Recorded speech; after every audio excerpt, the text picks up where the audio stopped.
ધારાસભ્ય ચૈતર વસાવાનો નર્મદા જિલ્લામાં મેજિક ચાલ્યો છે અને હવે કેટલીક એવી બેઠકો છે, તાલુકા પંચાયતો છે કે જ્યાં આમ આદમી પાર્ટીનો કબજો થયો છે।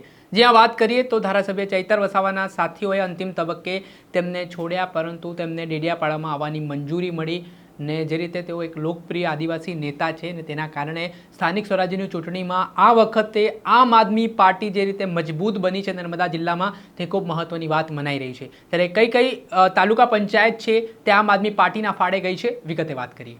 વૈષ્ણવજન તો તેને કહીએ જે પીડ પરાઈ જાનાને રે।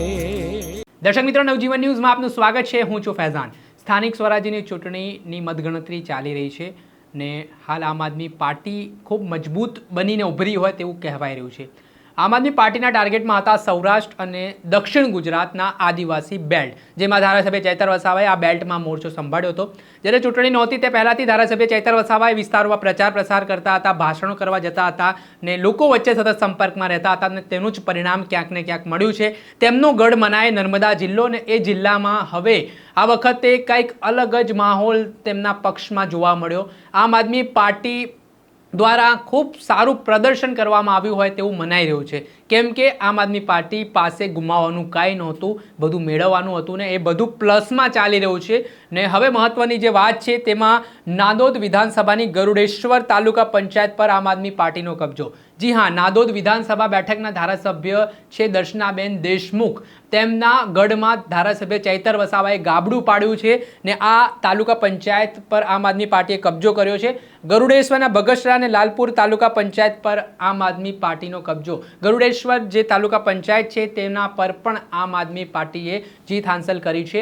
એટલે હવે ડેડિયાપાડા અને ચિગદા તાલુકાની વાત કરીએ તો ડેડિયાપાડામાંથી છૂટો પડીને આ તાલુકો બન્યો હતો, ત્યાં પણ આમ આદમી પાર્ટી છે તે મજબૂત જોવા મળી રહી છે। ડેડિયાપાડામાં ખુદ આમ આદમી પાર્ટી ખૂબ મજબૂત જોવા મળી રહી છે ને સાગબારા તાલુકો જે ધારાસભ્ય ચૈતર વસાવાનું કોન્સ્ટિટ્યુન્સીનો વિસ્તાર છે ત્યાં પણ આમ આદમી પાર્ટી મજબૂત સ્થિતિમાં છે। એટલે હવે આ વખતે એવું પણ કહેવાય રહ્યું છે કે નર્મદા જિલ્લા પંચાયત આમ આદમી પાર્ટીની બની શકે છે એવા કારણો મનાઈ રહ્યા છે, કેમ કે તાલુકા પંચાયતમાં જે રીતે આ વખતે આમ આદમી પાર્ટીને જે જન સમર્થન મળ્યું છે, ધારાસભ્ય ચૈતર વસાવાની લોકપ્રિયતા જે મળી છે તેને લઈને આ વસ્તુ છે તે વોટમાં કન્વર્ટ થઈને આમ આદમી પાર્ટીના ફાળે ગઈ છે ને તેના જ કારણે હવે જોવાનું એ રહ્યું કે અત્યારે જેમ જેમ મતગણતરી જે ચાલી રહી છે પરિણામ આવશે ત્યારે હજી શું નવા અપસેટો સર્જાઈ શકે છે।